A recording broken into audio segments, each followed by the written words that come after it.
Welcome back to the Raice Brothers podcast. And this is super exciting that we have our holy brother, Yosef Sholom Rabin, known as Yossi Rabin.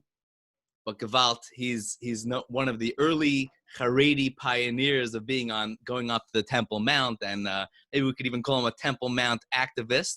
And there's so much that I'm curious to learn about and so much about Har Habayis, but obviously there's so many things that you're into. So, Gewalt, Rabbi Yosef, thank you so much for joining the podcast. How are you? Baruch Hashem. Thank you, Rabbi Yehuda, for inviting me to share some things about the Har Habayis. It's a tremendous privilege and a schus, and I'm looking forward. All right. So just jump straight in. How'd you get involved?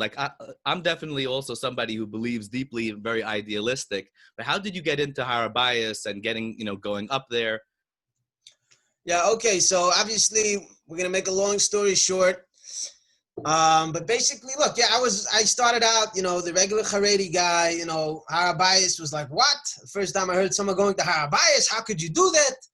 I thought the Rabbanim said we don't go to Har Habayis, it's chorus. And, it was a big shock to me, and I just pushed it on the side, and this was like a while ago when I was a kid, when I first heard about someone going, and it wasn't really something that I had thought about at all. What age was that? That was probably when I was around 17 or 18.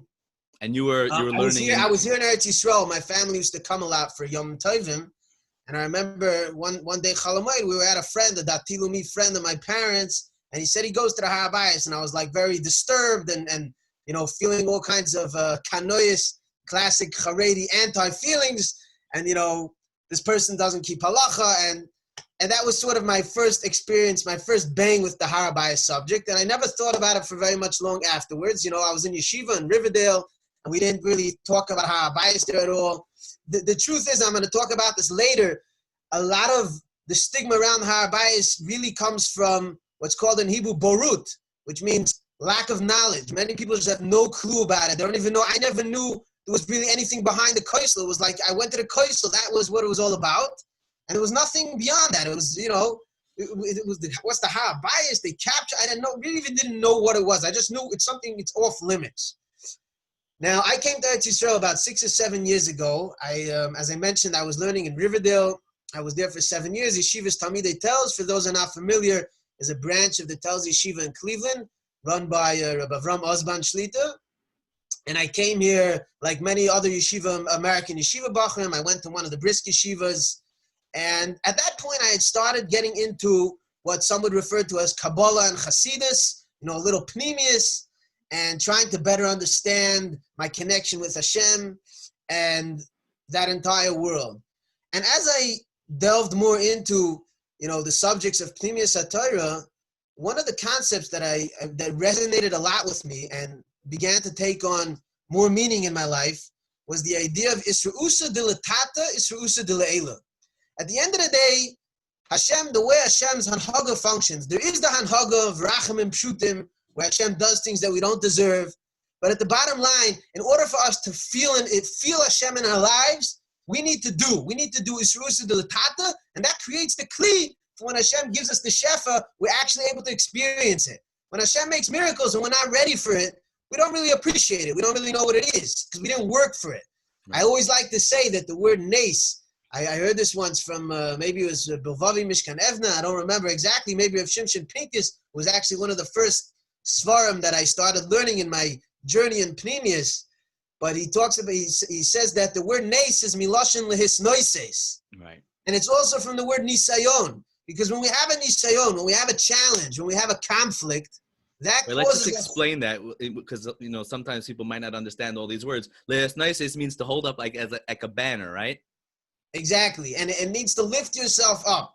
And when you have a nisayon, which is something that's trying to bring down, and nisayon is also from modern Hebrew, the word linasot, to try. You're exposing effort. What you're really doing is you're bringing out the nace within yourself. I like to say, when is Hashem going to make a nace for you? When you make a nace for Hashem. In other words, Hashem wants to see real effort. He wants to see struggle, and that's Isra'usa de Latata.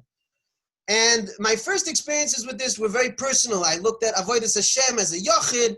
Our job's to come close to Hashem. I hadn't yet been exposed to the concepts of Am Yisrael and Eretz Yisrael, and that Am Yisrael, we're actually a nation. It's not just, Chareidim or Dati Lumi or Chiloni. No, there's one nation called Am Yisrael. And Hashem chose this nation, and he gave us a special purpose, and the place for that purpose comes forth in Eretz Yisrael. And the pinnacle of where everything, the ultimate expression of our connection with Hashem, comes to fruition in the Beis HaMikdash. And this concept of Yisrusa Dilatata started, pushing me to understand more. Rega, until now our chinuch was that, Beis HaMikdash is something that we refer to in our davening. Hashem's going to make a nace, it's going to come down from Shemayim with a fire, and we don't really have any physical connection. We don't have anything to do with it. Now, the truth is that my first connection with the concept of actually, the idea of having to do something in the physical world for Beis HaMikdash, to build the Beis HaMikdash, to talk about karbonis and things like that, was coming from a geulah perspective. It was coming from this perspective of Isrusa Dilatata, Isrusa Dilayla. If we want, I had also been learning at that period.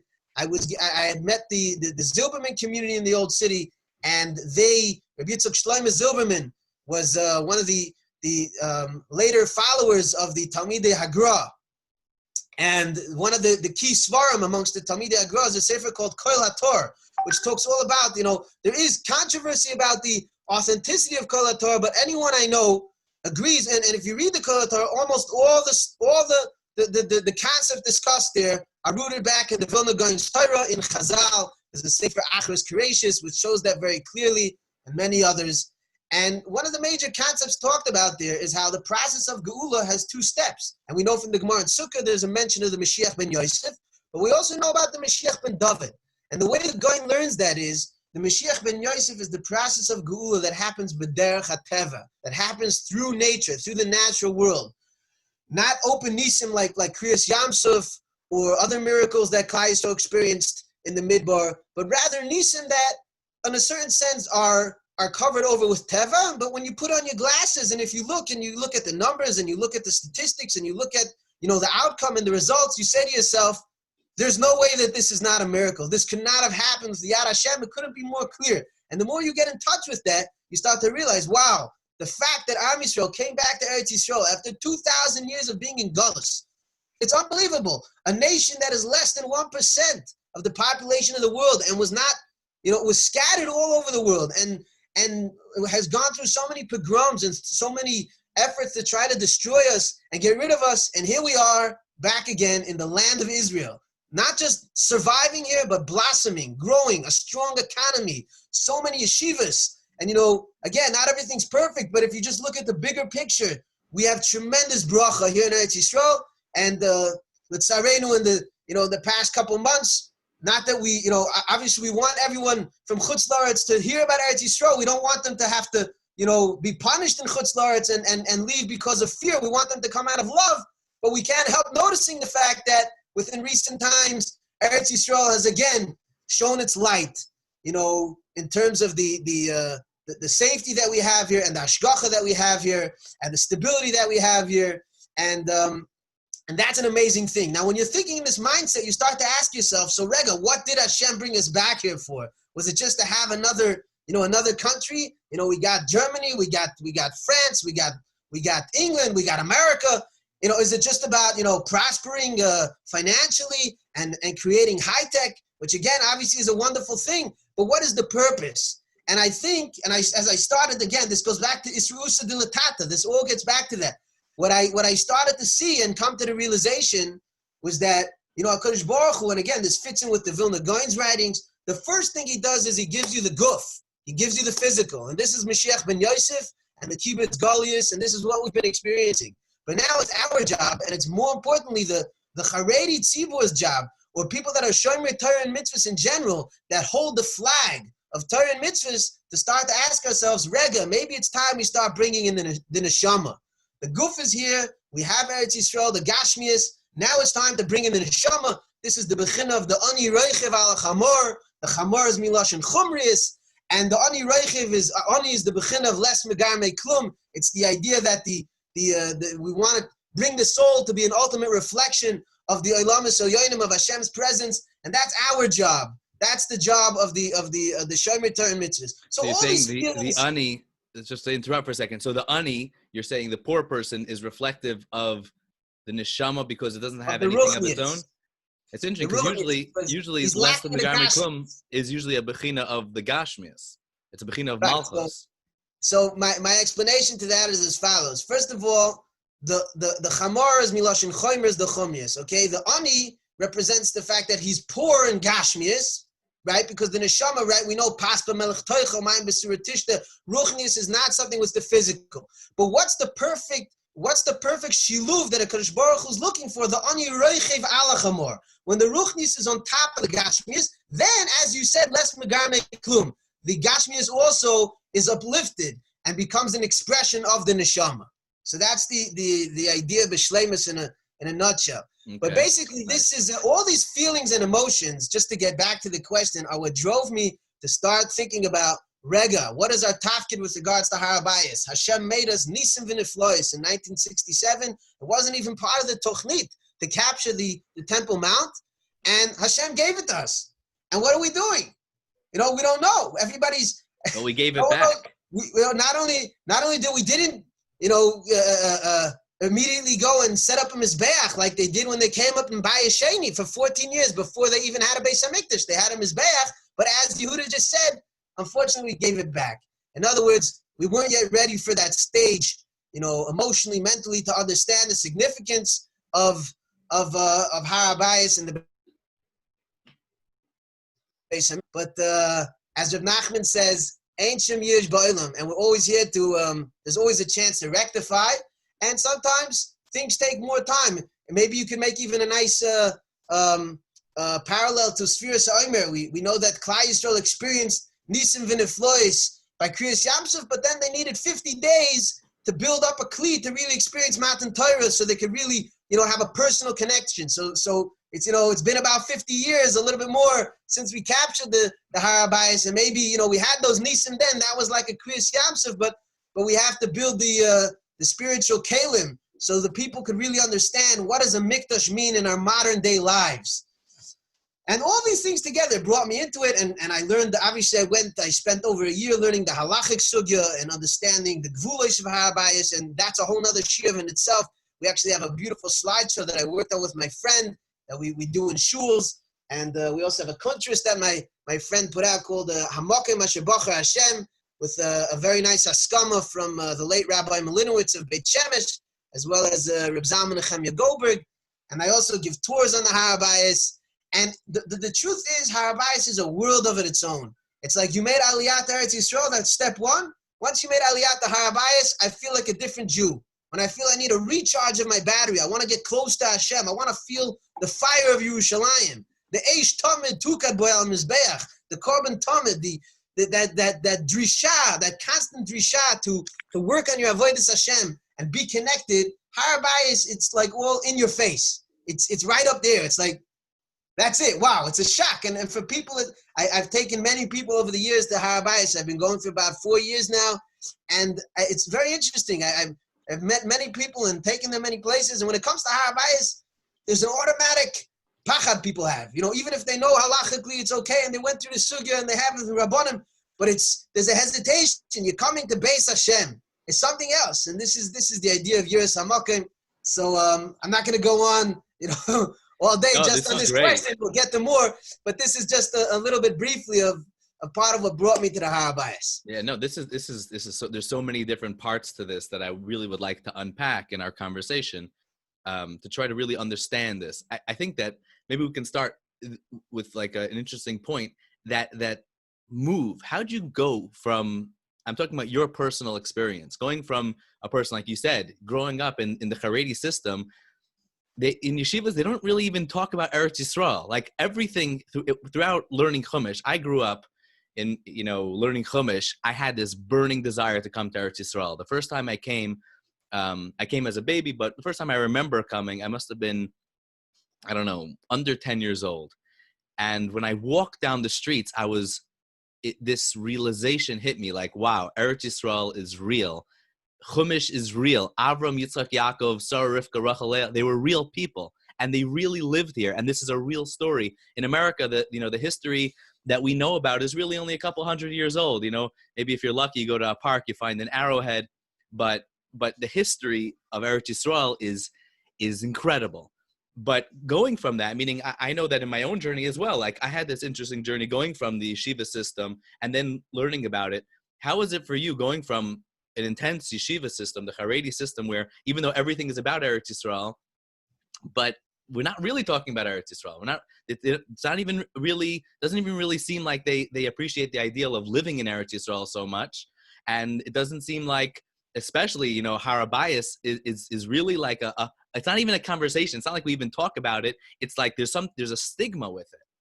So how did you how did you personally transform and go and were you always like an outsider in the yeshiva system? Well, now that you mentioned that, in a certain sense, looking back, I might have always been a little bit out of the box. That's true.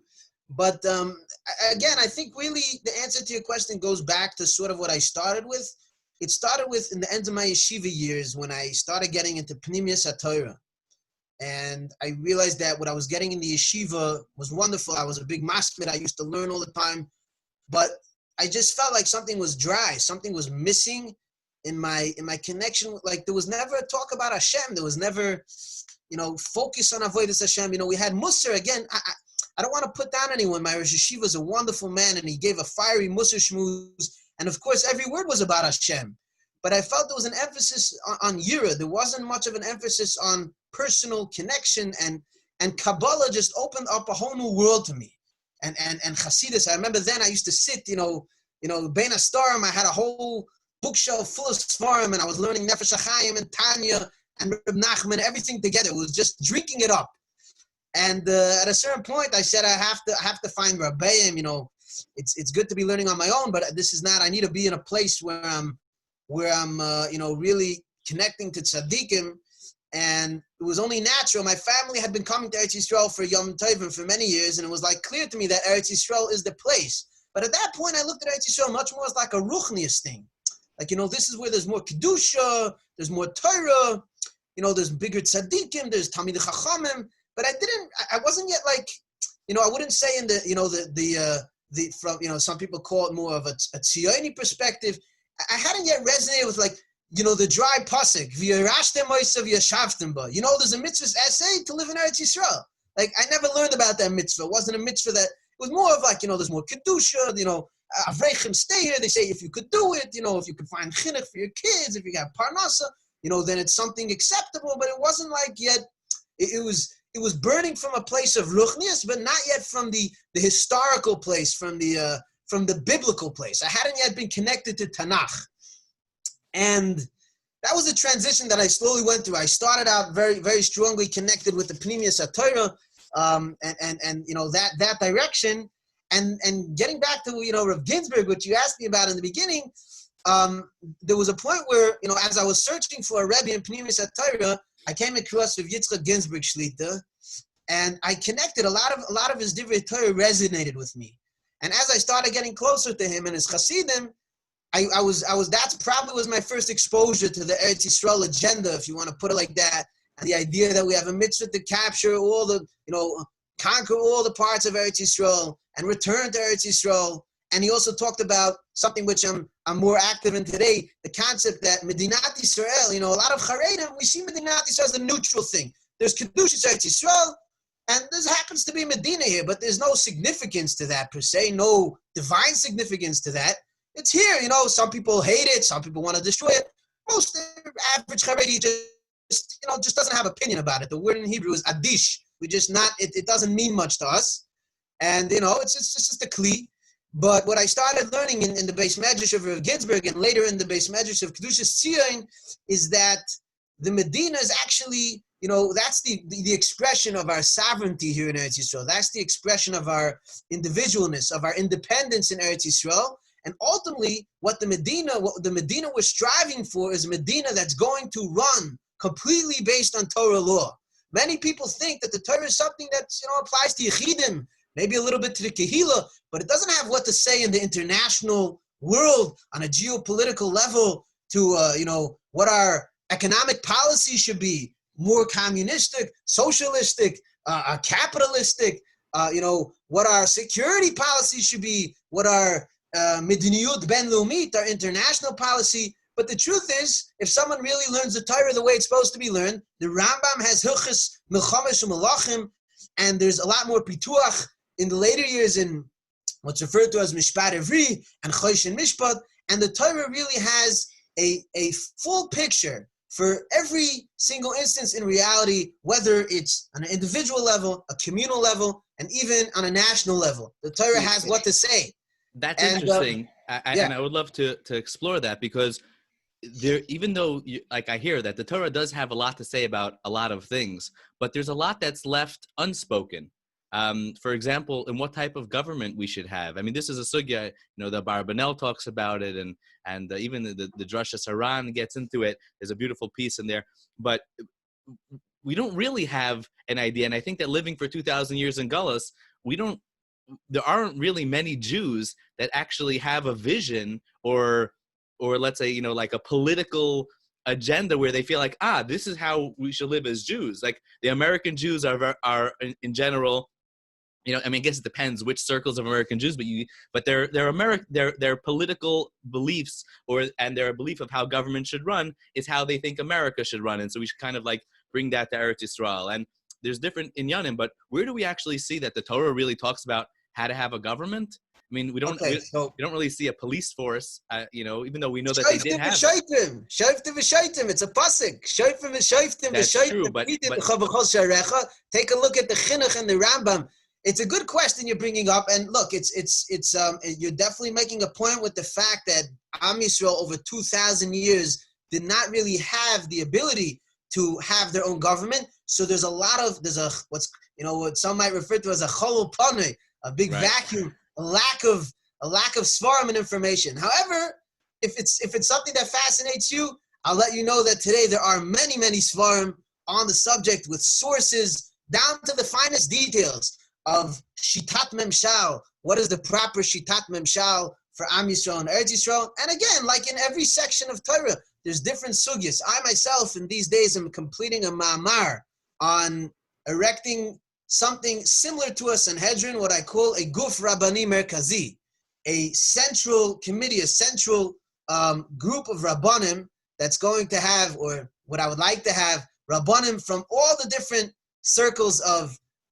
Orthodox Jews here in Eretz Yisrael. And ultimately, the idea is that, we should have one group of rabbanim making the final decisions as to whether it's political decisions, whether it's halachic decisions, very similar to the Sanhedrin. The reason why I say similar to the Sanhedrin is because there's a lot of controversy about, whether we can have a Sanhedrin. We don't have the smicha. We do have the smicha. That was a whole discussion of itself, and there's many svarim on that. I personally believe that we could. I go with the Rambam that we could have a Sanhedrin. There's a very famous Rambam that says that if we get the haskama of all the great Rabbanim in Eretz Yisrael to give smicha to someone, he says that's how we can mechadish the smicha. But again, this is a whole topic, and you could do a whole series of podcasts on this. All I'm trying to bring out is that, again, Mikdash, Melech, and Sanhedrin are the fundamental principles of Jewish government. And what the idea is understanding what those concepts translate into in our times. And Baruch Hashem, over the years, there's more and more discussion about this, and there's many svarim. As I said, I'd be happy to refer you to them. Again, as someone who studied law, we're familiar with the three branches of government. In America, it's referred to the executive branch, the legislative branch, and the judicial branch. Here in Eretz Yisrael, we have the Marechet HaMishpat. We have the which some say today is a Marechet Politica, but that's another podcast. We have the Knesset, which makes the laws, and we have the Memshala, which carries out the Mediniyut. And again, taking these three branches, what I say to a lot of people many times, they say, what we're after is establishing a state, or I don't even, it's not about establishing a state, it's bringing the state closer to Torah values. In other words, you're right, the Torah doesn't go and tell us, wait, make a Knesset and make X amount of members, and it doesn't go into the very, very nitty-gritty details like the modern day chok does.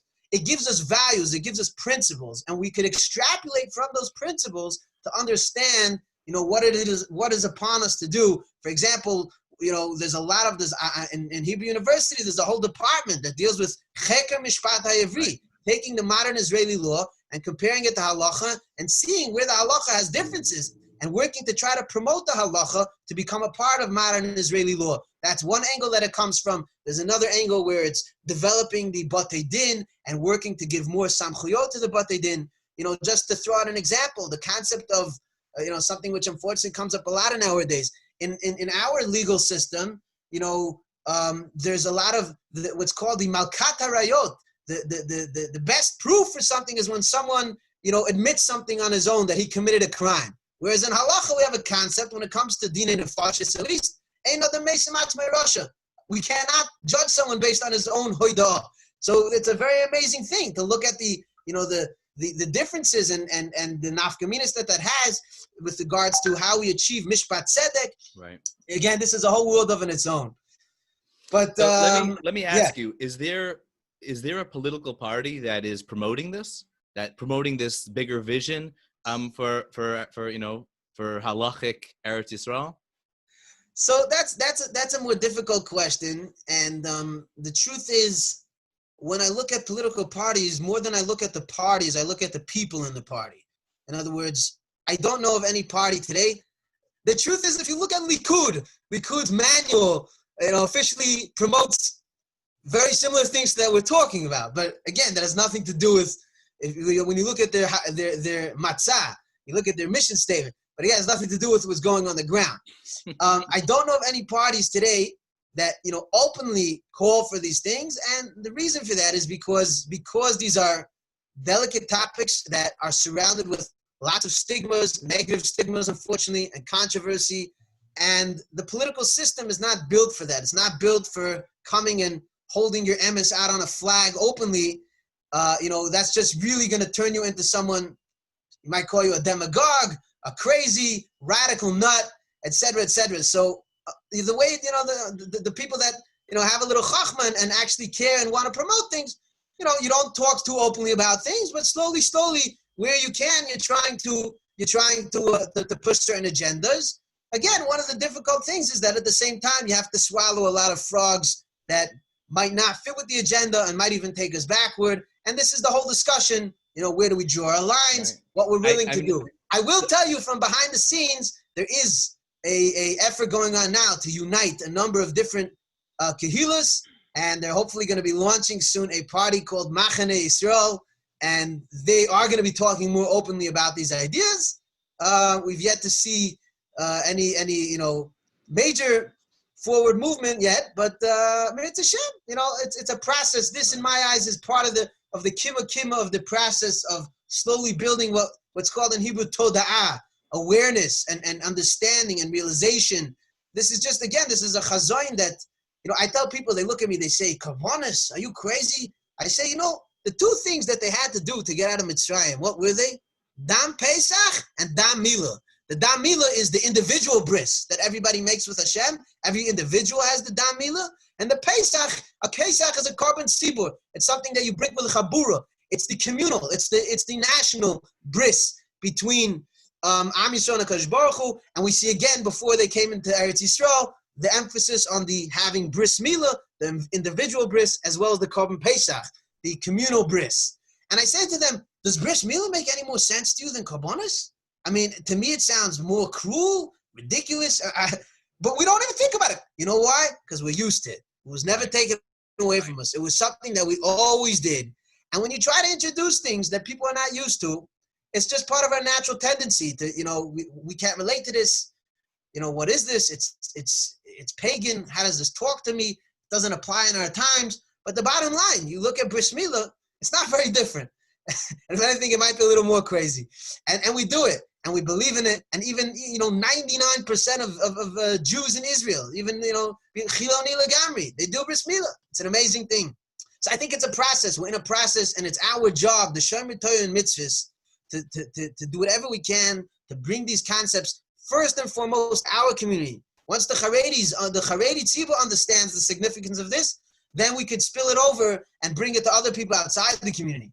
But it's a slow process, and just do you think the Chareidi community is going to actually get behind you and carry this flag? I mean, I think there are individuals in the Chareidi community, but it seems to me that you might have a better chance of getting people on board that are less fully committed to the Chareidi community. The Chareidi community, even politically, it kind of always seems like their whole way of dealing with these type of issues are like, we're not dealing with it.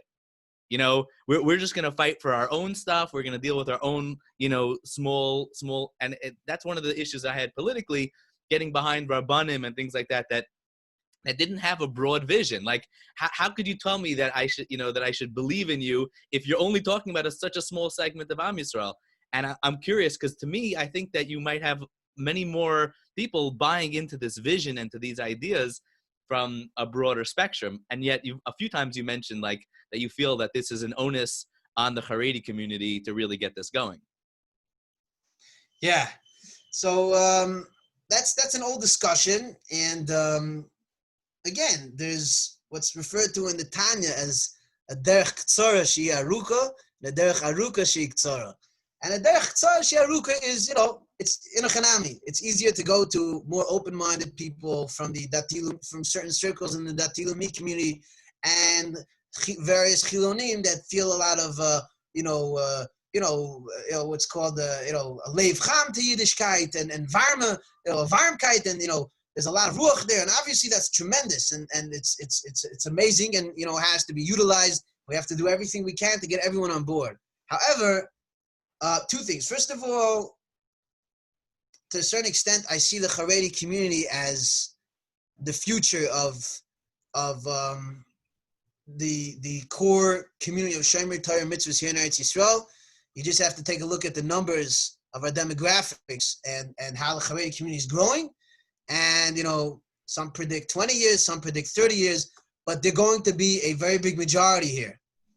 And they're gonna, and we see in politics, we see in just about every field, the Charedim are becoming more and more of a player.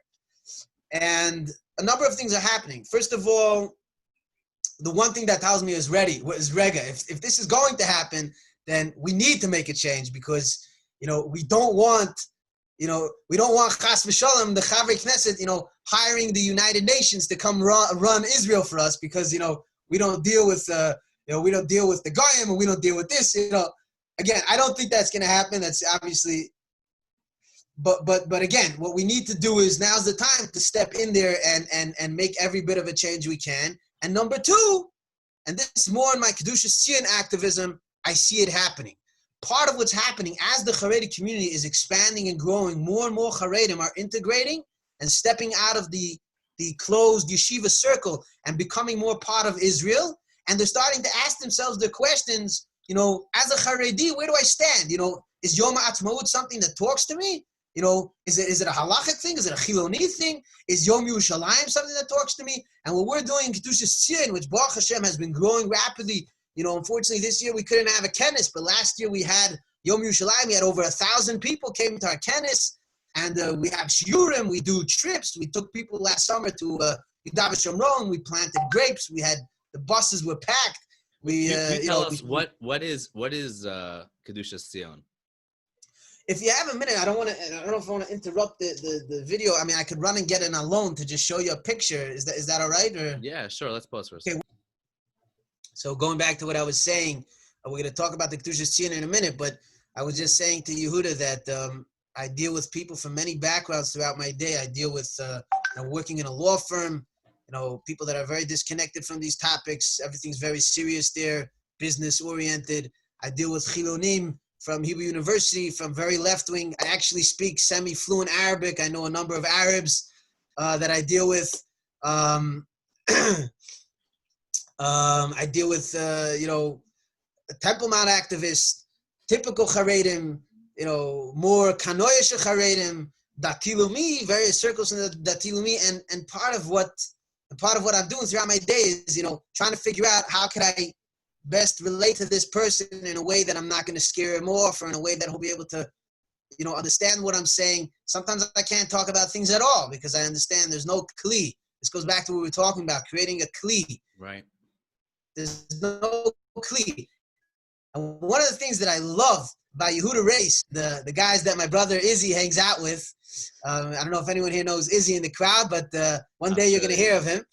is that there's such an openness, it's such an emes dika chuka for emes, and this is really, I think, what started me off in a certain sense. When someone's learns Pnimius HaTorah and someone's constantly working on his connection with Hashem, emes. Part of emes and Hashem go together. There's the famous remez that the word emes, if you take the word emes, it's aleph mem saf, and the aleph we know is made out of a yud and a vav, which is 26, which is havaya. So if you take away the aleph, you're left with mace. When you bring in Hashem, you have emes. And this is what emes is. So it's an amazing privilege to be with emes digga people that are looking to fix themselves and learn more. And they're always open to have a discussion, because it's like, I don't have any agenda. I don't have anything to lose. I'm here to find the emes. So, you could talk freely, and new topics come up, and whole new worlds are opened up. It's a tremendous, it's moichin the godless. So I just want to thank you for that, Yehuda. Well, I appreciate it, and this is a tremendous conversation. I've been excited, looking forward to having you on, and I think that during the 3 weeks is a poignant time to have some of these conversations when we're looking at, we're trying to notice the parts in us and in Am Yisrael that are broken, and we're trying to say, okay, how do we mourn those parts, and then how do we heal them? I actually think that you mentioned a few things that also kind of are an interesting idea, and could be also, it's a whole nother conversation, and it's a conversation I've been having with many people recently, is the idea of experience. Like you've mentioned this a few times, like I wanted to experience the closeness with Hashem. I wanted to, like when you talk about going to Har Habayis, that experience of feeling Hashras Hashchina, on a certain extent, I have found that in the yeshiva world, there's almost a bit of a fear around experience as well. There's almost like, who says you can experience Hashem? Like, what do you mean? Who says? Like, isn't that why we're davening? Isn't that why we're learning Torah? Isn't that why we're serving Hashem? Yeah, but maybe it's not real. Like, the only thing that is real is if you completely, and I hear it, there's been a lot of issues throughout Jewish history about, running into experience can take us away, and we can get lost, down that tunnel as well. But there's definitely a drive within me to make a shiluv, to make that synthesis of experience in Judaism and also the law. And each one of them are supposed to, experience is how I actually am connected to Hashem, and the law kind of keeps me grounded so that my ego and that my, I don't lose myself. But I really would love to talk about that also. When you went to Har Habayis, what was your experience, and how did you balance that, like, that search for experience of closeness?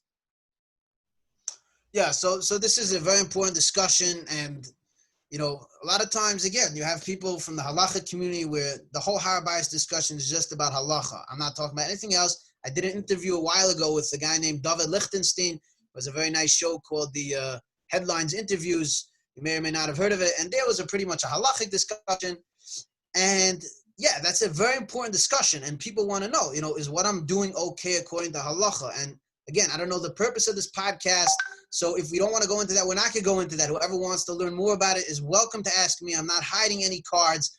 I'm open to discuss that.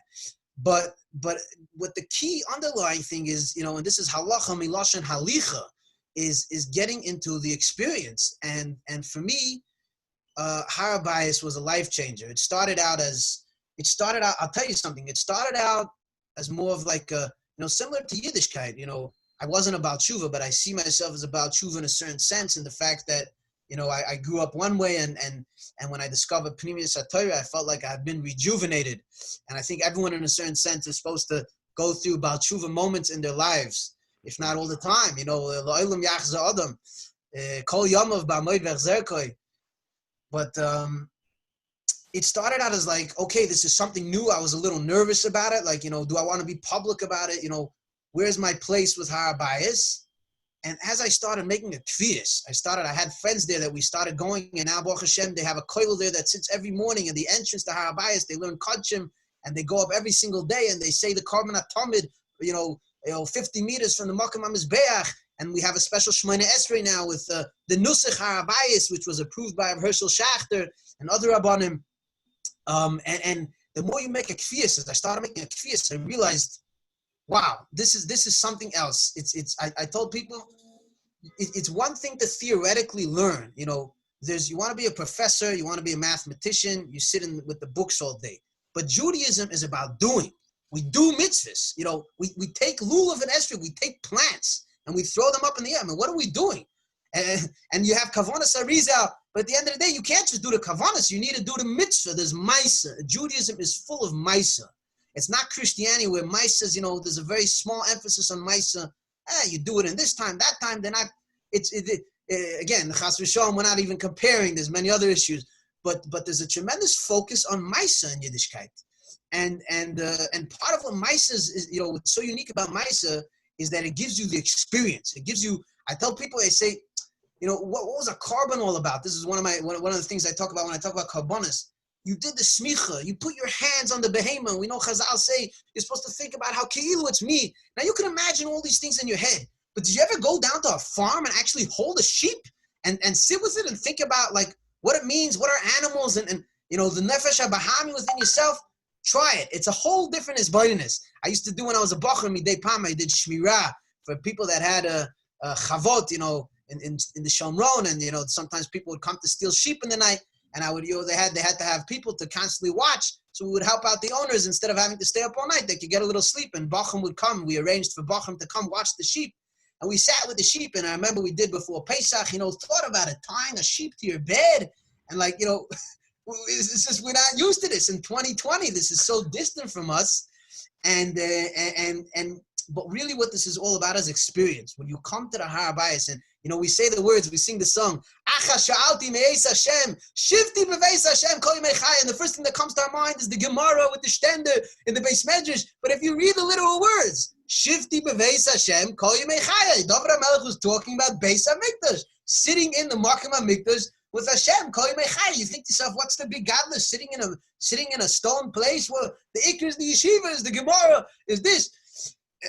Again, that's very important. The theological, the theoretical, the learning, the limud is also a tremendous thing. But there's the maisa, and part of coming back to Eretz Yisrael, b'chlal, the whole concept of how the nisim were taken away, and Hashem wants us to work the land, and all the mitzvahs are tluyas ba'aretz. I have a friend who has a kollel called Dorshei Tzion, and he planted wheat in somewhere in the Gush, outside of Yeshuv called Meitzad, which I'm actually moving to very soon. He planted wheat. He got a hold from archaeologists of the original chita haknainis, the chita that the Torah talks about. When the Torah the grains they use today is commercial grains, commercialized from Europe. But he got a hold of the original grain of Israel, the Eretz Yisrael chita, and he planted a field, and they went and they harvested it with the kalim that were used in Chazal, and they demonstrated all the lamed tes melachos that relate to harvesting, and they took peah and leket and shicha. And it's a whole nother chavayah. The mitzvahs of Eretz Yisrael come alive. The mitzvahs of the Torah come alive. And even more so, all of this is magnified and multiplied when it comes to Mikdash. Mikdash has about a third of the mitzvahs that we don't even have a connection to. I used to say, we said to people when we learned in one of the kollel I was in for at Kufa, we learned the Paraduma, all about Para and Hilchas Tahara and reinstituting Tahara and the Paraduma. I said, people in the Mikdash must look at us Jews today as like reform. Like, you guys have no clue what's going on. You don't know Tahara, you don't know Mikdash, you're missing the basics. That was their basic connection with Judaism, and we don't have that today. And part of what makes it more difficult, and this goal closes into the 3 weeks. We go up to 3 weeks, we're yearning for Beis HaMikdash, and we're going to do mitzvahs, and Hashem is going to bring it down, and if we do Achdus, we're used to hearing the Chofetz Chaim shir. We can't speak Lashon Hara, work on Sinas Chinam and everything like that. And again, these are all beautiful things. But there's something missing here. We're forgetting. We have an obligation today. A mitzvahs essay, Vasuli Mikdash V'Shachanti B'Seichem, paskin by all the Rishonim. And nobody says that it doesn't apply today to go build the Beis HaMikdash. And I say over that the Pshat in the Gemara that the Beis HaMikdash was destroyed Sinas Chinam.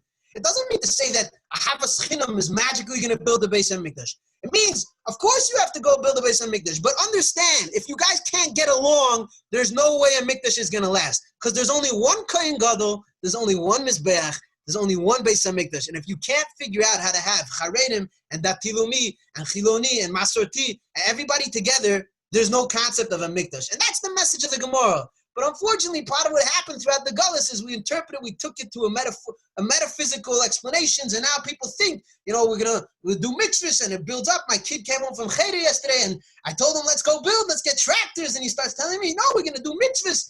And again, I don't want to knock that. There's a lot of beautiful things to that, but unfortunately, and based on my understanding, the Makoros and the realizations that I've come to, that's not the way we're supposed to be looking at it now. The perspective we have to have is that we need to do everything in our power to build Beis HaMikdash, just like we do everything in our power to go get that good esrog for Sukkot. And we look and we spend hours. It's a mitzvah just like any other mitzvah. We got to go do physical actions to achieve that mitzvah. And do physical actions to achieve the ability to bring the Korban Pesach. People talk about the fear of Karis on Har Habayis. Let me tell you something. There's only 2 mitzvahs in the Torah, mitzvahs essays that also have an Oynish Karis. One of them is Milah, going back to Milah, and one's Korban Pesach. If you have the ability to bring Korban Pesach and you don't bring it, you chayav Karis. And that's a very scary thing to think about. Here we have Medinat Yisrael, Bishniyah. We could shut down the Har Habayis, Erev Pesach. It's been shut down many times in the past when there was the terror attack, Le'aleinu, 2.5 years ago. And we could have technically come and set up a Mizbeach. The halach is Makriv and Afu Pishem Bias. There's been a Kollel that's been learning these sugyas for many years and has everything mapped out, exactly how to do it. Every year before Pesach, we have a Tirgul Korban Pesach, where they do a live demonstration of all the steps. We have Kohanim, we have everything. And so this is what I cry about on Tisha B'Av and the 3 weeks. It's sad to me that we're still crying in a sense. In other words, that our whole perspective is still a Gullus perspective. I love to say, we sing on Shabbos, Va'apek Yasamech Migoy Galusa. I switch around the words and I say, Va'apek Galusa Migoy Yasamech. The Gullus is in our veins, is flowing through our blood so much more than we're actually in Gullus.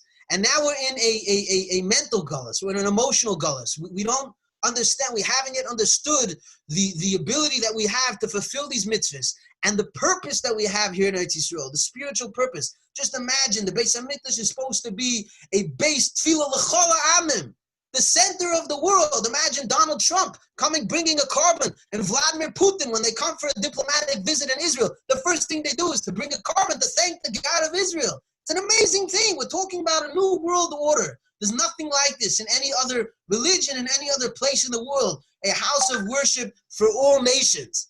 And it's an unbelievable thing. And this is the ultimate light unto the nations, teaching Bnei Noach and Goyim how to have avodas Hashem and how they could be a part of it in their each one in their own way. The Sanhedrin used to speak 70 languages. When I think about the Misrat HaChutz that we need to have, is it just about, economic relations, or teaching how can we spread the spirituality? I follow some African-American gerim on Facebook, a guy named Mordechai Ben Avram and others, and they talk about, the Jewish technology, the spiritual technology that we have, the technology of Shabbat, the technology of kashrus and mitzvahs. These are, this is the most advanced high-tech that there is. Our religion is, so much more developed than everything else. And ultimately, Islam, as we know, and Christianity come from the mother religion, from Yiddishkeit. And, this is all part of the process of us asking ourselves, what is our ultimate goal here in Israel as a nation, as a state, as a country, as a light onto the world, as a beacon onto the nations. And again, so part of my experience for Tisha B'Av is it's somewhat frustration and yearning for, when is Am Yisrael going to wake up more, and asking myself, what could I do more to help be a process of waking up Am Yisrael and realizing that Hakodesh Baruch Hu gives us everything. We just need to do. Hashem's sitting there in Shemayim, he's smiling, he's saying, Har Habayis is here. I gave it to you. I gave you an army. I gave you an economy. I gave you, yeshivas. I gave you halacha. I gave you everything. You just need to do. Come to the Suda. Come build my home. Come bring me in. I'm waiting to come down. I'm waiting. Don't just think about the taksivim and the yeshiva, and don't just think about the Eurovision or the sports or the economy. When we're going to start asking ourselves, what can we do to invite Hashem into Medinat Yisrael? we talk about inviting Hashem into our personal lives, but we have to start thinking as a nation. What can we do to invite Hashem into Medinat Yisrael? And when we start thinking more in that direction and working towards that, Hashem's going to come in. This is Isru'usa de Latata, Isru'usa de Le'ela. Amazing. Mamash amazing. I wanted to can you share with me like a little bit about your first experience going up to Har Habayis? First of all, just even obviously halachically, I guess you kind of got a certain level of comfortability with it. That you saw people did that. So we don't have to go into all the details. I know that you have countless, and maybe you'll share also where we can learn and where we can, see these slideshows and things. And obviously we also wanted to get back to the Kdushas Tzion, but we'll get back to that soon. But what was your experience like going up there? That the experience, the transition from just like you said, it's a rejuvenating thing. I know for me, I get rejuvenated by going to the Kollel. It's incredible for me. I love being there. I could sit there for 3-4 hours and it renews me. I go to Uman, not every year, but I try to go for Rosh Hashanah. The kibbutz is mamash bechina. Like it gave me an experience of what Ola Regel must have been like. The kibbutz of thousands of Jews from all flavors, going to Reb Shimon, going to Baba Sali. Like we're beginning to experience some of these, national gatherings where Jews from all different flavors are coming together, and it's a tremendous experience. And I love going to Kivrei Tzadikim. Kivrei Tzadikim are amazing for me. Like they really rejuvenate me. But Har Habayis is like another level. Can you share with us your experience? Okay, so I did mention a little bit about it earlier. When I talk a little about this, I'm also going to just very briefly talk on some halacha. Yeah, because, good. I think it is good that, people here should get a little bit of an exposure to the halacha. At the end of the day, we said that, the halacha is what holds us down and guides our experiences. So, as I said, I had been getting close to the Zilberman community, and there was like a little bit of, mostly Americans, like a group, some people refer to them as the Mechakrim, we were very into the Treles and other things and exploring. And we used to sit in the Chorva, and I used to come midday palm. I wasn't like Kavua there. And a number of Chevra started learning about the Sugi of Har Habayis. And, I also started getting involved.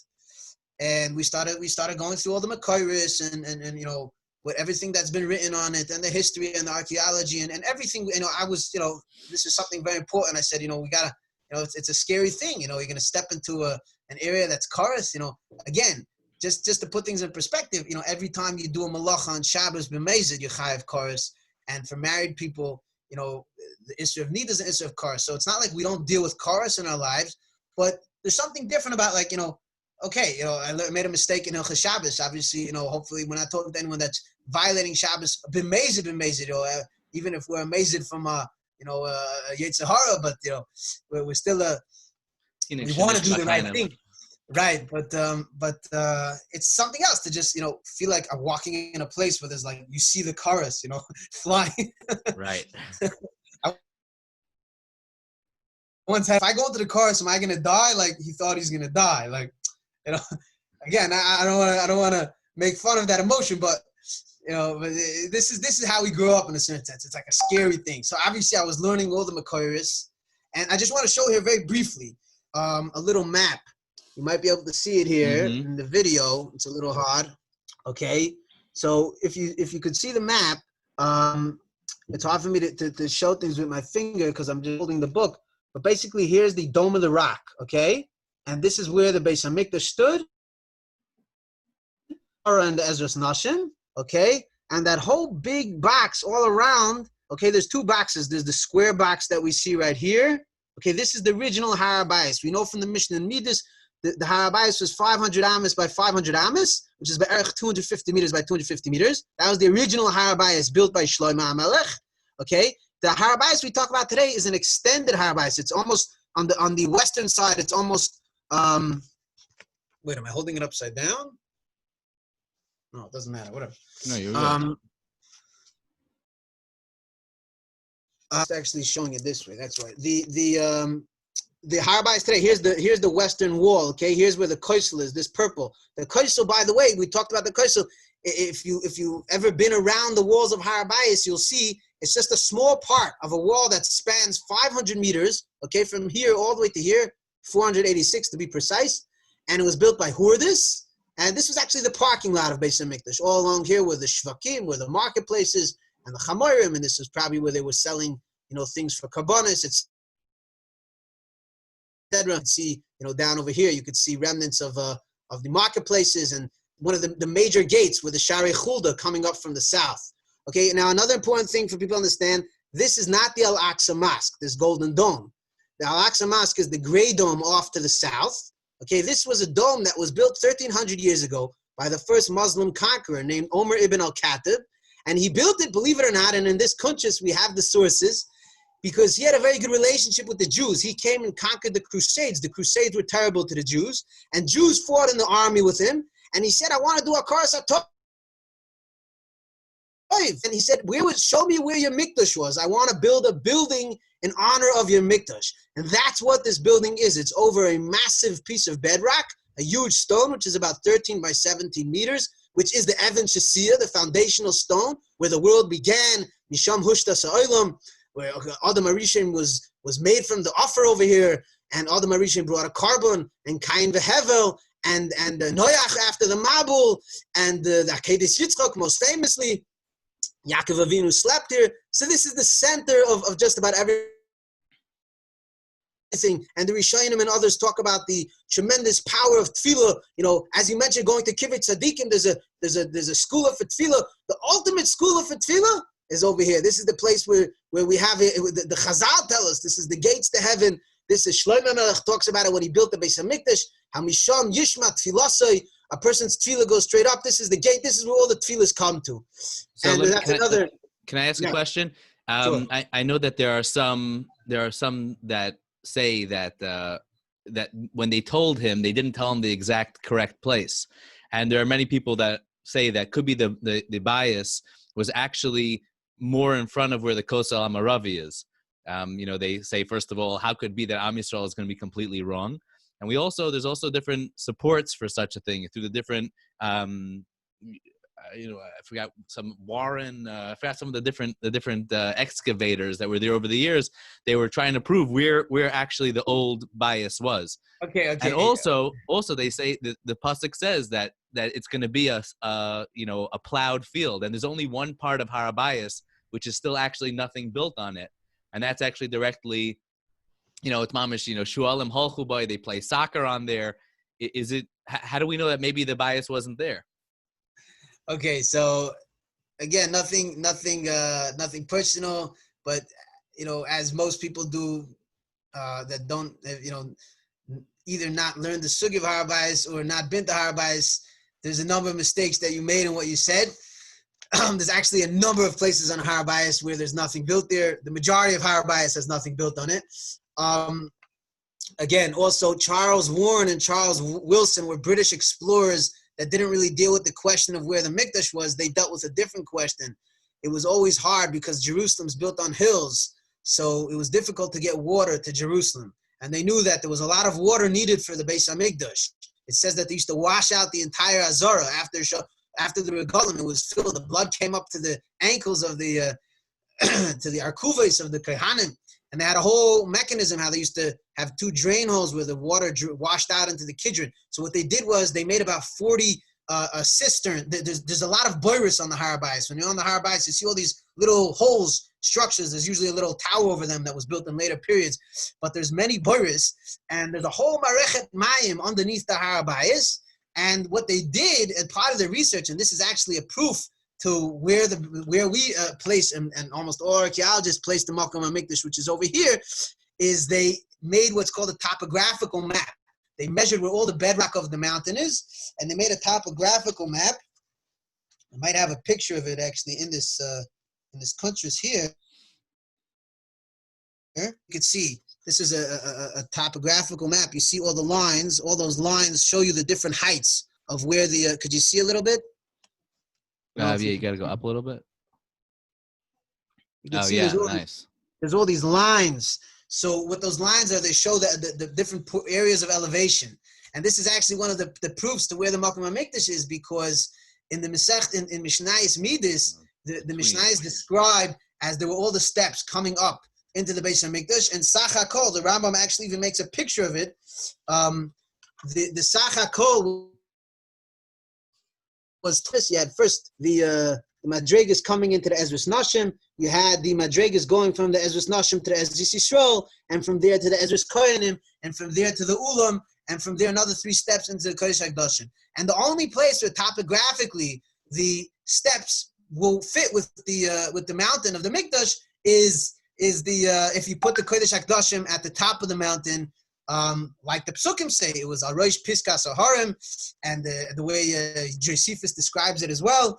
And that's ironically, that's the only place where it fits. And it happens to be the many Messiahs that we have, and we bring in this country here a number of the Messiahs that we have, that as I said earlier, the Golden Dome was built over the Kodesh HaKadoshim, so it all fits together. The Gaon also says, and others, the Yavits, they say that explicitly that it can't be that they built a platform for the Beis HaMikdash or they carved out things from the rock. He says that in those days they had the capability to move around those amounts of bedrock. Again, in the Yavits' days, they didn't even have what we had. So just to think about. But Tzion Kasada Ticharish. So that's a question that people ask. How could it be? At the how could it be at the first of all, they ask how's the, one of the archaeologists that explored Har Habayis a little bit, to the little extent that we were able to, Lean Rittmeyer, so he shows a number of remnants of the original walls. When I give a tour there, I point out tremendous things, fascinating things, remnants of the actual Mikdash that we see. And they say, how could there be anything left? How could it be on the mountain, on the tip of the mountain? It says, Tzion Kasad Ticharish. If you look at the Mefarshim, the Mefarshim explain that Tzion Kasad Ticharish, see, again, this is something I've recently been talking to Izzy a lot about. When learning Tanakh, we take our modern understanding of things and we apply it to the Tanakh, and a lot of times because that we miss the true interpretation. But when you look at things in a historical context, there used to be a custom back in the times of the Romans, that when somebody wanted to show that he was like a tekis, where they would take a cow with a plow and just go back and forth a few times, and that was like a simon. That was the way of showing. That we're on top of the person and we're plowing him and we've conquered him. So what the Psukim are saying, Tzion Kasad Ticharish, it doesn't mean literally that they just flattened out everything. It's important. In those days, they didn't have the capability to flatten out the mountains. It was bedrock. I mean, we're talking about bedrock. The evidence you see is bedrock. And we see so many things. We see remnants. It's clear that that's not what they did. What it means is they came and they did this tekis that's described in outside sources and goyish sources of, bringing a shara back and forth. And that's what the Navi is describing. So again, so let's just get back to the original question. Yeah. So this is just a little bit of the halacha, just to recap, very briefly. So again, the Makam HaMikdash is just this area over here, okay? And the area of Karis, which is the Azara, is just this area over here. Ezras Nashim is only Exerim Darbanan, there's no Karis. The Karis is only the Azara. As you can see, the Azara is about 5% of the entire Shatach of Har Habayis, a huge area, okay?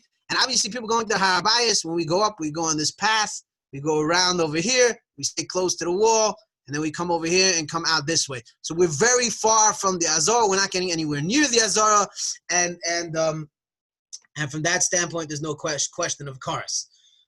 Another thing, again, so first of all, as I said, we have the Masorah that this is the Makam HaMikdash. We have the topographical proof that this was the Makam HaMikdash. You could just use your logic also. If the Mikdash was any over here, then the Ezras Nashim would be going past the wall. Like I asked people, wait 1 second, how do you know the Har Habayis is the Har Habayis? Maybe the Mikdash was free, that the Christians believe it was down in Ir David. And then I say, well, if we don't know where anything is, maybe it's in Beit Shemesh. In other words, we have to start with a certain, basic understanding of, where the Makam HaMikdash could be. So it couldn't have been much more, again, so the question was a little bit more to the right, was a little bit more to the left, like Tuvia Sagiv seems to believe. He's a Das Yachid that he thinks the Mikdash was over here. But again, when you look at the facts and you look at the Masorah and you look at all the proofs that we have, there's so many questions on his theory. Ad Kedei Kach, someone said that maybe Sagiv is from the Shabak. He made up a false theory so people wouldn't go up to the Har Habayis. But do you take in, are you able to go around and take in some of these Das Yichidim to not go near those spots? Some people that are, again, there's a question. Nobody takes into Sagev seriously because he's really a das yachid and he's out the door. I'm talking about the other way, like no. So what some people do though is, for example, Rav Koren, there's a discussion. There's something called the chel. Now the chel was like a buffer zone around the mikdash. Now there's no kares to go in there, but there's an issa d'Rabbanan. There's a machlokes rishonim. If there's an issa d'Rabbanan bisman hazeh, could be the issa d'Rabbanan is only when the mikdash is built. But there is still some say there's an issa d'Rabbanan, and there's a question how big the chel was. The Mishnah says va'chel eser amos, and I forget if it's Rambam or Rashi says that eser amos means it was eser amos of elevation. In other words, the steps went up eser amos, but he doesn't say how wide it was. The pashut shot is that the chel was eser amos wide, but there's a question as to how wide it was. And Rav Koren has some theories. There's an area when you're on the actual Har Habayis, there's an area called the Ramah, which is like an area that's lifted up more. Again, the higher is the higher. So the highest point's the dome of the rock, and then there's this area called the Ramah, which is like about 3 feet higher than the rest of the Har Habayis, and areas even more. And then you could see the mountain goes slowly down to the north and obviously down to the south. This where the Al-Aqsa Mosque is over here is actually a landfill. The mountain used to go down over here and hoard this, and really it started from the times of the Chashmonaim. They filled it up and extended the Har Habayis all the way out to here. And the original gate, the Shari Is that the way it is, or the other side? Which side is the Al-Aqsa? I'm sorry, over here. My apology. Yeah, I was a little confused. The southern side over here. And you actually see today the original entrances of the Shari Chulda. They came in through tunnels. There were steps going up through the Har Habayis. They came out in the floor. You could still see those original gateways today and experience what it meant. V'kamta v'alisa el hamokim. They came down from Ir David, from where the Yerushalayim used to be, and they would come up to the Mikdash. So what some people say, there's a question as to how big the chel was. Some say the chel is eser amos kipshutay, and other people say that if Koren has a sheet, that maybe it goes all the way to the end of the Ramah. So some people won't go near the Ramah at all. The police don't really let us go on the Ramah, but some people come all the way up to the Ramah. But again, technically speaking, if somebody sticks to the walls all the way around, then again, unless you want to hypothesize that Mikdash was somewhere else, we have no idea. You're zichah not getting into any racha digasafik at all. The Lamaisa said nobody does that because there's very little reason to. We know that the Azar was over here. Maybe it was a little bit more to the right, a little bit more to the left, but no one's going anywhere near there in any case. Wow. So that's just very briefly on the halachic aspect. Obviously, there's halachas of tahara before going to the Har Habayis. The Har Habayis is the status of Machane Leviyah. We know there was 3 camps: Machane Yisrael, Machane Leviyah, Machane Kahuna, and there's the mitzvah of Shiluach Tmeim. Someone who's Tamei Meis is not allowed to go into the Machane Kahuna, but he's allowed to go into the Machane Leviyah. It says it's learned out of a pasuk that Afila Meis Atzmai, because it says Yosef. It says Moshe brought the Atzmas Yosef Imoy b'Machane Leviyah, because Moshe was in the Machane Leviyah. So even a Meis Atzmai could go onto the Har Habayis. What's not allowed to go into the Har Habayis is someone who's Tamei from Tumas HaYotzis Min HaGuf, which includes Keri and Yoledes, Zovim, v'chulei.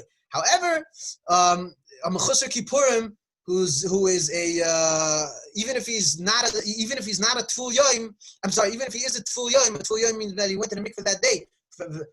In order to go into the Machane Kahuna, you need to have Herav Shemesh, but into the Machane Leviyah, you don't have to have Herav Shemesh, and Tefillah is enough. Again, there is a little bit more complicated. There's definitely more to learn about these halachas, but this is very briefly. If somebody goes to a mikveh which is kosher midei Raice, you have to make sure your mikveh is kosher midei Raice. Mayim shuvim, and a mayan is good if it's a kosher mayan. The yam is good, obviously, but most mikvahs are becheskas. Again, the way you know is if it's kosher for tefillas kelim, then it's kosher for Har Habayis. Again, I tell people, before you actually go, make sure you have the halachas down pat. If you're actually tamei, then before you go into the mikveh, you can make a bracha because it's a tefillah deiraisa. It's not an opportunity that we have all the time. Usually only the women have that opportunity when they're toivel before nida. But you actually make a bracha before the tefillah.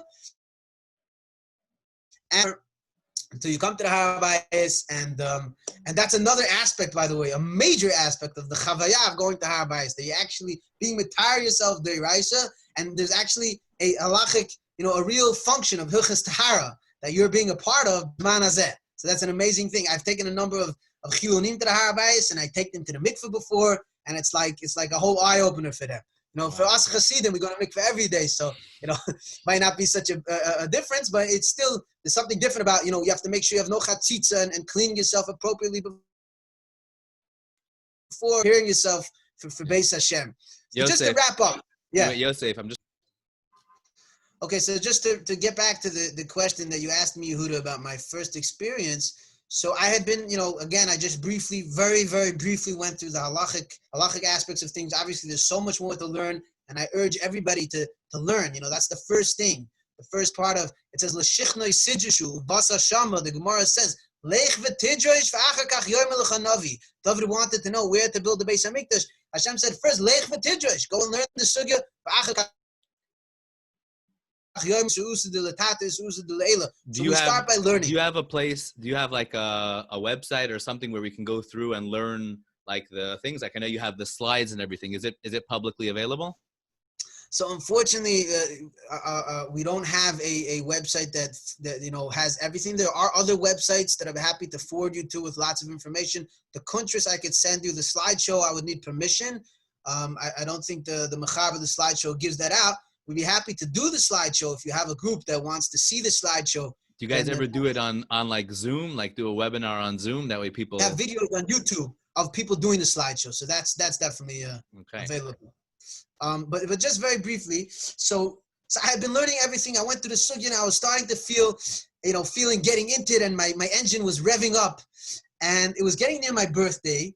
And, there's a letter from the Rambam. The Rambam says that the first time he came he says he was nichnas ala Habayis hagadol v'Hakodesh. He writes about the first time he came to the Har Habayis, and he says that after that he made it a Yom Tov Gadol, for the rest of his life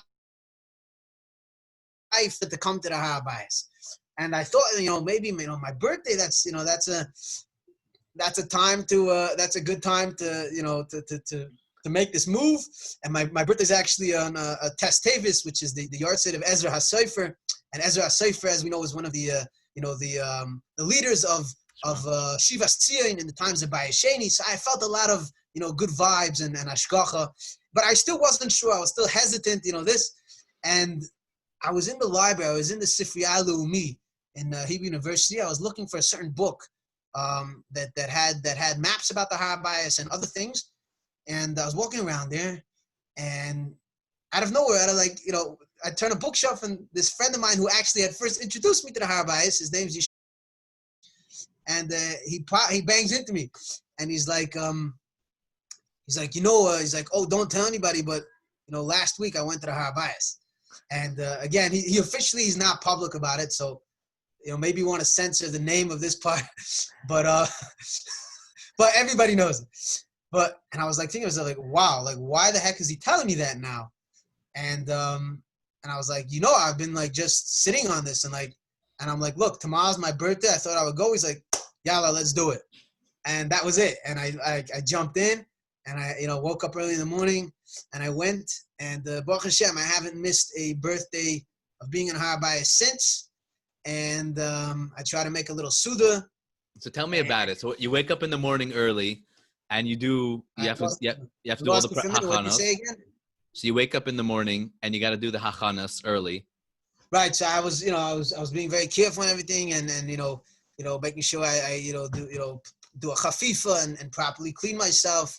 And you're not allowed to wear leather shoes on the Har Habayis because it's the mitzvah of Mikdashi Tiro. One of the Drishas from Chazal is that you shouldn't go in leather shoes, and you can't carry a pouch. And there's another sefer just on those halachas. So I was making sure I'm doing everything properly, and then I come to the Har Habayis. And actually, when I started going, unfortunately, in those days there weren't very many people going yet.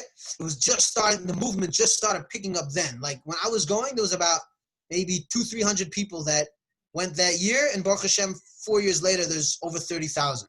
So the movement really exploded then. I'll tell you, that's another piece that got me, and I'll tell you in a second with Yehuda Glick. So that was another thing. I think that by Yehuda Glick, I think he trying to remember the how the events played out, but we'll get to that in a minute. But so I was prepared and everything, and I went to the Har Habayis, and it was just wow. It was actually seeing Mikdash and seeing this is where our forefathers did everything. This was the center of life. It was just an amazing feeling to walk there, and that's sort of where I developed my mantra that I say to people. One small step on the Har Habayis is one giant leap for the Jewish people. Tzad katan b'Har Habayis, tzad gadol la'am Yehudi. Because it's very simple. You're just walking around the place, but on the other hand, you're taking massive steps forward. The geulah mikdash and the advancement of the ultimate Jewish chazon, and it was an amazing experience. And not long after, I decided, I have to make a kfiyas. Just like we daven kavua, it sort of became a davening for me. Like, I would wait for the Har Habayis to save up all my special requests to Hashem, and it became like a davening experience. I felt like I have to go. Once you start going, you have to go b'kfiyas. You have to always be connected to the Har Habayis. When I had long periods of time where I didn't go, I start feeling like a lack. I gotta get to the Har. Gotta get to the Har. Are you allowed to dive? They let you daven up there? Right. So in those days, as I started saying, I forgot. So it was much more hostile.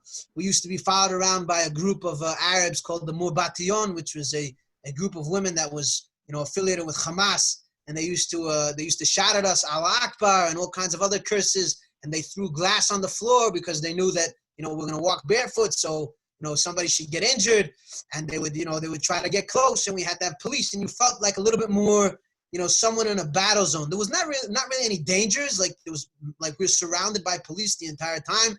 They're more scared that maybe one of us will do something than the Arabs. But that's sort of the mentality here with the police, and then that's a whole nother sheer. But yeah, so that was a little bit intense. But Baruch Hashem, over the years, it's gotten much better. Gilad Erdan a couple of years ago throughout this Murbatiyun group, and today it's fairly quiet. Midei Pam, you have if it's during holidays or near holidays or other times, occasionally you have a little bit more of various clashes on the Har.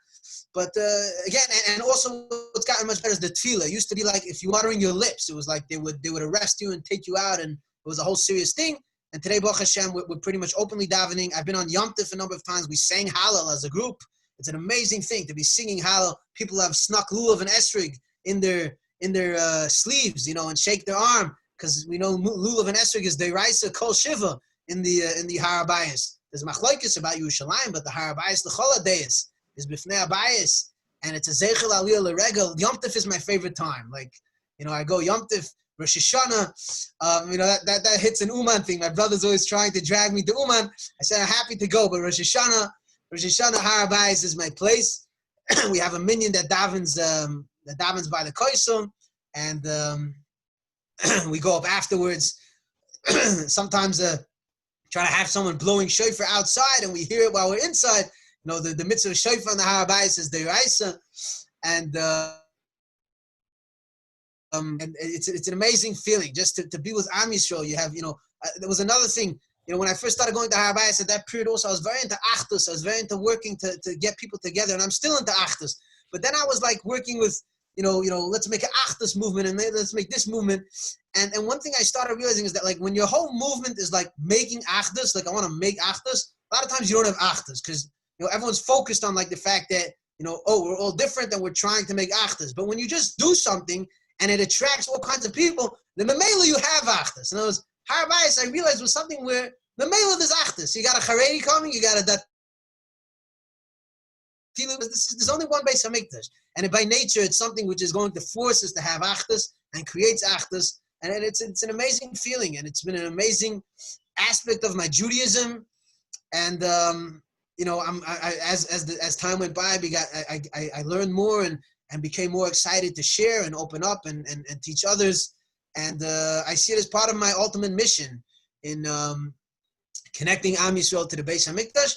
And it's my dream to build, to be part of building the Beis HaMikdash in my lifetime. In our life, we have everything we need. It's just in the mind. We gotta get out of the goalless mindset and get in line with the geulah and start thinking big and start thinking about, what we're really here for in Israel, and not start worrying everything about my yoimu hagoyim or my yoimu zeh. We just gotta do. And when we just do, we do what the Torah says, and we do what Hashem says, Hashem protects us, and everything turns out for the good. And this is what I'm trying to be a part of. Wow, incredible. Thank you so much for that. I know that it's getting late and we kind of wrap up, but we still haven't. Maybe you could still tell us a little bit about Kdushas Tzion, what this organization is. I don't really know what it is. You told me that you're part of it, but I don't know what it actually is doing. Yeah. So very briefly, here's an example of our last alone that we put out. We have Mamorim, and we have pictures from. You can see some of the pictures of some of the trips that we did and various other events. But basically, Kdushas Tzion is an organization, just in a nutshell, because again, we're running out of time. Kdushas Tzion is an organization that focuses on bringing three things to the Chareidi community in Israel. And we have actually an English department, which is working a little bit with Chutz La'aretz. But the main three principles are as follows. And obviously, for more, you're welcome to contact me. I actually wrote a mamar about it. And obviously, we have a small website with all the alonim. We're working on a nicer website right now, actually. And but basically, we have a WhatsApp group and other things, and a very big email form. With close to 100 participants, with fascinating dionim going on all the time. We have one in Hebrew, one in English. With Baruch Hashem, we put out a cruise just recently about Aliyah Eretz Yisrael. We put out in 7 languages: in Hebrew, English, Yiddish, French, Russian, Spanish, and Portuguese. So we have a very broad audience. But basically, we focus on 3 things. We focus first on the Yeshivas of Eretz Yisrael, appreciating Eretz Yisrael. Something you mentioned earlier about Tanakh. Tanakh is something that, unfortunately, without going to the reasons why, was sort of cut out of the Chareidi chinuch. And as a result of that, there's a lot of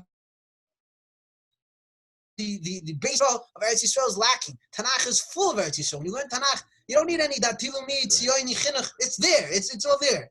And we're trying to create a understanding of the chashivas of Eretz Yisrael, not just as a makom kedusha, but as a place of a mitzvah of the yishuv Eretz Yisrael, of living in Eretz Yisrael, of the Einei Hashem leikecha bo mereishis hashana vad achar shana. This is where the tachlis is. This is where we're supposed to be, etc., etc. So the principle of Eretz Yisrael and everything. There's the aspect of living in Eretz Yisrael, of calling for Aliyah. There's the aspect of Shleimus Haaretz. Do we not have an opinion about Yudav Shomron? And there was a period where we were promoting, the growth of Chareidi communities within Yudav Shomron. We did advertisements for places like Emmanuel and other Chareidi communities. And I personally think that, when the Chareidim embrace Yudav Shomron, that's going to be the game changer, which is ultimately going to, bring to tremendous growth. But everything to do with Eretz Yisrael, that's principle number 1. Principle number 2 is recognizing the unique tkufa that we're in. Some want to call it the Aschalta de geulah, some want to call it the Ikvus de Mashiach, the Seif, whatever you want to call it. The idea is realizing that the fact that we're here after 2,000 years, okay, it's not just another stop in the gullus like Eishashak and Vilna and Lita, Bnei Brak. It's not just another thing. It's something special. This Hashem is talking to us, miracles for us, and we need to recognize that. We need to appreciate that. Some people want to take it very far and say halal. Some people don't. Again, that's each one, where he's holding and where Am Yisrael is holding. But the first thing is having a akara. If you think that the fact that we're back here and we have a country and we have a government and we have an army is just by chance, and it's atzis asatan or whatever you want to call it, then you missed the boat. And we very strongly, we had a whole session where we answer up the arguments from the Vayoel Moshe, from the Satmar approach. Our alone is written by, the Mamarim are written by Talmidei Chachamim from the highest caliber, from Kollel Chazanish and Panovich and Brisk. And from Mamish, we have Talmidei Chachamim from the unanimous, but Baruch Hashem, we have tremendous support in the base medrash, and that's where we wanted to start this organization as a Torah-oriented organization, not just Zionist, populist, wave the flag. No, but we're looking for Makaris, we're looking for sources to talk to the hardcore learners. And this is what the Kdushas Tzion is about. You can see in our pamphlets, we have over 50 pamphlets, Baruch Hashem, over the last 3 years. Every month we have another alone that we were mayfits in yeshivas all over Israel. Sometimes we print 20,000, sometimes 10,000. I mean, mamish in the yeshivas all over Eretz Yisrael, the Chareidi yeshivas, the average yeshiva bachar on the street has heard of Kdushas Tzion, Baruch Hashem. That was one of the measurements of our success.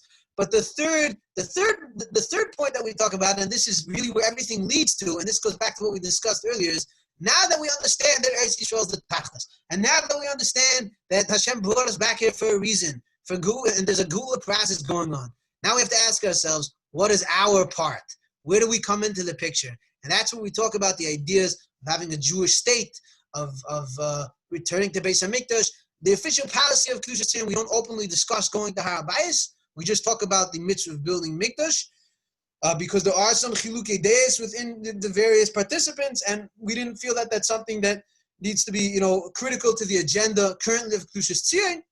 So that's considered a separate movement. But we do talk about Mikdash, and we talk about having a government that's run according to Torah and promoting Jewish values and Torah values within the government. And ultimately, what our function is as the Chareidim. It's not enough to sit in Beis Medrash and learn all day. We have to take that Torah out of the Beis Medrash and learn what it means to have a government based on Torah. And this is in a nutshell what it's about. Wow, incredible. That's really, I must say, I love listening to you today and really having this conversation, because so many of these things I've definitely connected to in many ways, and I believe in a lot of the things that you're talking about. I've spoken about a lot of them, but the Har Habayis thing and some of these things are still, they're still on the edge, and they're on the edge of the conversation for many people. And that's really what we're trying to do here, is just to open up the conversation. That way people can begin to, experience some of these different conversations and these different ideas that are amazing and are integral. And like you said, I think that it's pasha to anybody who could open their eyes and see the incredible goodness of the times that we're living in. It's truly like we live in the best time of history.